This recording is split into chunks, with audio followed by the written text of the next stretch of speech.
नमस्कार, अपना प्रदेश उत्तर प्रदेश उत्तराखंड देख रहे हैं आप। मैं हूं आपके साथ पूजा मोहन पांडे।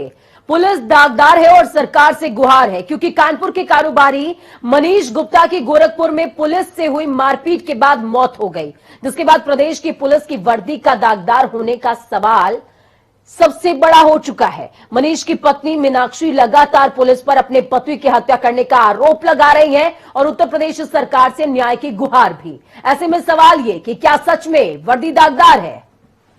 टोटली में मेरे हस्बैंड का खून हुआ है, एक पुलिस वाले ने किया है। प्लीज न्याय दिला दीजिए। आप देखिए बाकी सारी क्लिप, कहीं खून नहीं है, वो खून से लथपथ थे। दो दोस्तों ने भी बताया यहीं पे खून भरा हुआ था।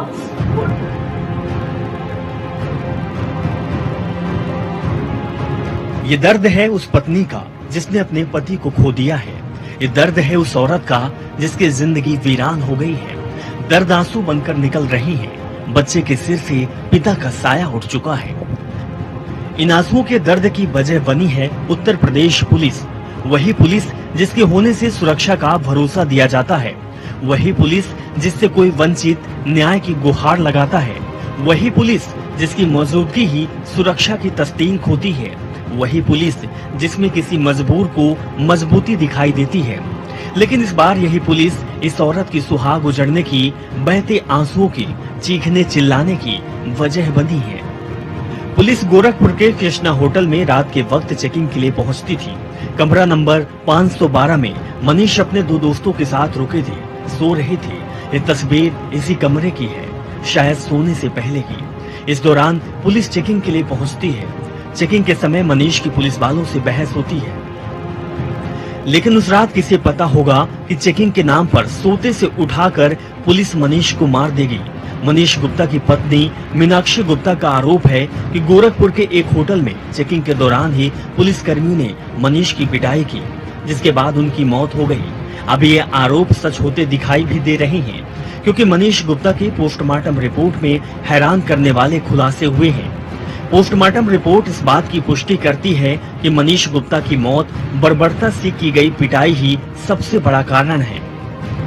जिस पुलिस पर मनीष गुप्ता को मार देने का आरोप है, उसी पुलिस की सुरक्षा में मनीष गुप्ता की लाश कानपुर उनके घर लाई गई।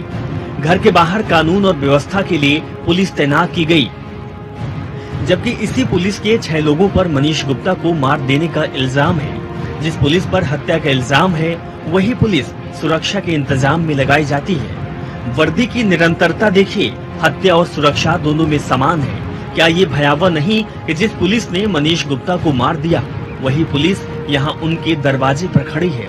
क्या ऐसे में आप सुरक्षित महसूस कर सकेंगे? क्या आपका दुख कम हो पाएगा? ये भी तो यही पूछना चाहती होगी। मनीष की पत्नी को कैसे यकीन हो सकता है कि उनका पति गोरखपुर गया, बिना किसी अपराध के पुलिस के हाथों मार दिया गया? ऐसे में सवाल उठता है कि अगर मुख्यमंत्री के क्षेत्र की पुलिस आदर्श नहीं है, तो फिर कहाँ की होगी? क्या पुलिस को इस तरह की छूट मिलनी चाहिए? क्या उनके भीतर पावर का इतना नशा होना चाहिए कि कोई नागरिक जरा सा सवाल कर ले तो मारते मारते उसे मार ही दिया जाए? क्या ये पहली घटना है? क्या ये अंतिम घटना है? मीनाक्षी गुप्ता के इन सवालों के जवाब कौन देगा? क्या इन सवालों के जवाब भी हैं? जनता टीवी न्यूज रूम से विशाल त्रिपाठी की रिपोर्ट। तो वहीं इस पूरे मामले में अभी तक 6 पुलिसकर्मियों को सस्पेंड किया गया, जबकि 3 पुलिसकर्मियों के खिलाफ नामजद एफआईआर दर्ज हुई है। लेकिन इस पूरे मामले में डीएम एसपी के संवाद का एक वीडियो भी वायरल हो रहा है, जो पुलिस की कार्रवाई पर सवालिया निशान खड़े करती है। वीडियो में पुलिस कह रही है कि मैं आपके भाई की तरह हूं। एक बार मुकदमा दर्ज हो जाने से आपको अंदाजा नहीं है कि सालों कोर्ट में चक्कर काटना पड़ेगा। मतलब पीड़िता को डराया जा रहा है। एसएसपी कहते नजर आ रहे हैं कि पुलिस वालों को कि मनीष से कोई दुश्मनी तो नहीं थी जो वो ऐसा करेंगे। आपको कहने पर मैंने उन्हें सस्पेंड कर दिया है। वो तब तक बहाल नहीं होंगे जब तक उन्हें क्लीन चिट नहीं मिल जाती। मतलब पूरा मामला रफा दफा करने की पूरी तैयारी हो रही थी। वो कैसे, आप खुद ही पूरे वीडियो को देखिए, सुनिए। वो गए थे, वर्दी पहन के गए, क्यों हुआ है, इसीलिए हम आपकी बात सुबह से सुन रहे हैं। मैडम ने मुझे कहा कि आप मुझे कर दीजिए, मैंने कर दिया। और तब तक बाहर नहीं होंगे जब तक उनको क्लीन चिट न मिल जाए। नौकरी में बार बार मुझे नौकरी उनकी नहीं चाहिए भैया, मुझे उनको पूरी तरीके से नौकरी से हटाइए। मुझे या तो मुझे जान के बदले जान चाहिए। आप साफ सीधे समझिए। रिकॉर्डिंग वो गए थे वर्दी पहन के गए। तो वहीं कानपुर के प्रॉपर्टी डीलर मनीष गुप्ता की पुलिस पिटाई में मौत का मामले ने राजनीतिक रंग ले लिया है। समाजवादी पार्टी के राष्ट्रीय अध्यक्ष और पूर्व मुख्यमंत्री अखिलेश यादव कानपुर पहुंचे। मनीष गुप्ता के परिजनों से मुलाकात हुई, लेकिन अखिलेश के पहुंचने से ऐन पहले वहां पुलिस और सपा कार्यकर्ताओं की भिड़ंत हो गई थी। पुलिस का कहना है कि मनीष गुप्ता की पत्नी मीनाक्षी को दवा दिलाने के लिए लेकर के जा रहे थे, लेकिन घर के बाहर जारी विरोध के बाद उन्हें अंदर वापस जांची ने उनके घर पहुंचे समाजवादी पार्टी के नेताओं से कहा कि वो उनके घर गलत कर रहे हैं। सपा विधायक इरफान का आरोप है कि पुलिस की ओर से दबाव बनाकर जबरन ऐसा कहलवाया गया है। आपको बता दें कि तस्वीरों को एक साथ अपनी टीवी स्क्रीन पर आप दो तरीके से देख पा रहे हैं। एक में अखिलेश यादव मुलाकात कर रहे हैं और दूसरे में सपाइयों की पुलिस वालों से भिड़ंत हो रही है।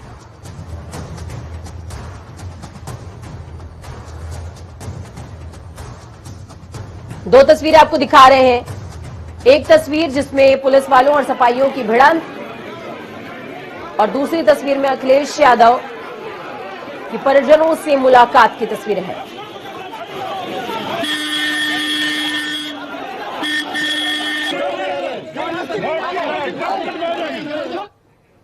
तो वहीं परिजनों से मिलने के बाद अखिलेश ने पीड़ित परिवार को 20 लाख रुपए की आर्थिक मदद भी दी।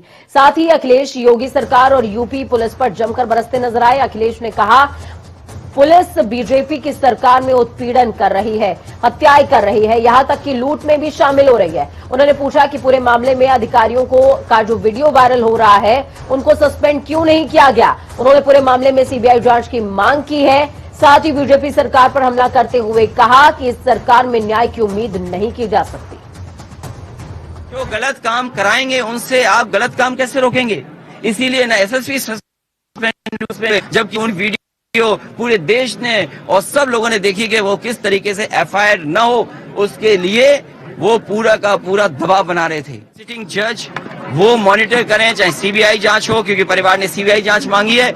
वहीं इस परिवार की 2 करोड़ से मदद होनी चाहिए और बेटी पढ़ी लिखी हैं, उनकी पत्नी पढ़ी लिखी हैं, इसलिए उन्हें क्लास 2 या क्लास 3 की नौकरी दे करके इस परिवार का जीवन यापन आगे कैसे चल सके उसकी जिम्मेदारी सरकार की है। समाजवादी पार्टी इस परिवार के साथ है। समाजवादी पार्टी हम सब लोगों ने तय किया है कि अभी इस परिवार की 20 लाख रुपए से मदद करेंगे और जो भी कानूनी सहयोग करना होगा वो समाजवादी पार्टी के लोग लगातार करते रहेंगे। जब तक भारतीय जनता पार्टी की सरकार रहेगी आप पुलिस से उम्मीद नहीं कर सकते न्याय करें। बहुत से पुलिस के अधिकारी हैं, बहुत से पुलिस के लोग जो न्याय दिलाना चाहते हैं, जो पुलिस का काम अच्छा करना चाहते हैं, लेकिन ये सरकार उन अधिकारियों को, उन लोगों को मौका नहीं दे रही है जिससे वो अच्छा काम हो जाए। तो वहीं एक और पक्ष है इस पूरी घटना का। अपने पति की मौत पर सियासत के रंग को देखकर मीनाक्षी ने समाजवादी पार्टी के कार्यकर्ताओं को डांटते हुए चले जाने के लिए भी कहा था। उन्होंने अपने घर की छत से कह दिया, आप गलत कर रहे हो, सपा गलत कर रही है। मेरा कल से साथ दिया, परसों से साथ दिया, गोरखपुर में साथ दिया, सब अच्छा किया। आज आप गलत कर रहे हो, आप गलत कर रहे हो। आपकी सभा गलत कर रही है। अभी तक सभा ने सही किया, मेरा साथ दिया, आज सभा। इस पूरे मामले में जब भतीजा कानपुर पहुंच गया तो चाचा कहां शांत रहने वाले थे। प्रगतिशील समाजवादी पार्टी के अध्यक्ष शिवपाल सिंह यादव ने भी गोरखपुर का रुख किया। कानपुर के प्रॉपर्टी डीलर मनीष गुप्ता की हत्या को लेकर बीजेपी सरकार पर जमकर वार किया है। उन्होंने कहा यह सरकार नौकरशाही की सरकार है, सरकार पूरी तरीके से अपना इकबाल खो चुकी है। नौकरशाही कब्जे में नहीं है सरकार की, और सरकार तो पूरी तरह अपना इकबाल खो चुकी है। महंगाई, भ्रष्टाचार और इसके साथ साथ घटनाएं, हत्याएं अब कंट्रोल में नहीं है। नौकरशाही कंट्रोल में नहीं है, उसकी वजह से घटनाएं बढ़ रही हैं। अब जैसे जैसे चुनाव नजदीक आएंगे तो गतिविधियां बढ़ेंगी, नेता लोग अपने एक दूसरे से मिलेंगे और मिल करके आगे कुछ न कुछ निर्णय फिर होंगे, लगभग तय माना जाए। अब अब जब हमने तो बहुत कुछ बोल दिया है।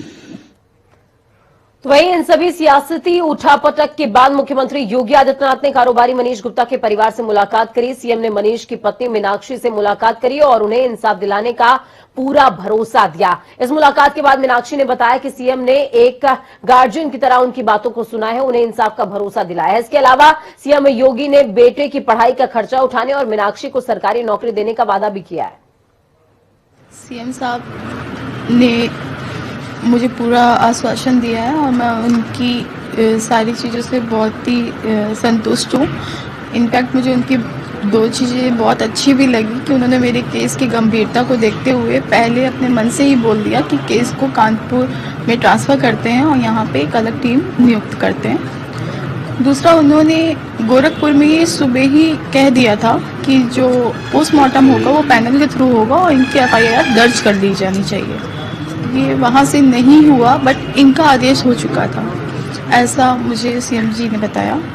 तो ये मुझे 2 बातें बहुत अच्छी लगी और मैं उनकी बहुत शुक्रगुजार हूँ कि उन्होंने मुझे मेरी इतनी सहायता करी। उन्होंने मेरी सरकारी नौकरी वाली दरख्वास्त भी मंजूर करी है और अविराज के फ्यूचर के लिए भी कुछ धनराशि देने के लिए कहा है और CBI जांच के लिए भी उन्होंने प्रार्थना पत्र के लिए कहा है कि आप आवेदन करिए, मैं देखता हूँ। आपने CBI जांच की मांग की थी? जी हाँ, बिल्कुल करी थी। तो उन्होंने कहा आप मुझे लिख के दीजिए, मैं करता हूँ। संतुष्ट हैं? हाँ, मैं उनसे बहुत संतुष्ट हूँ।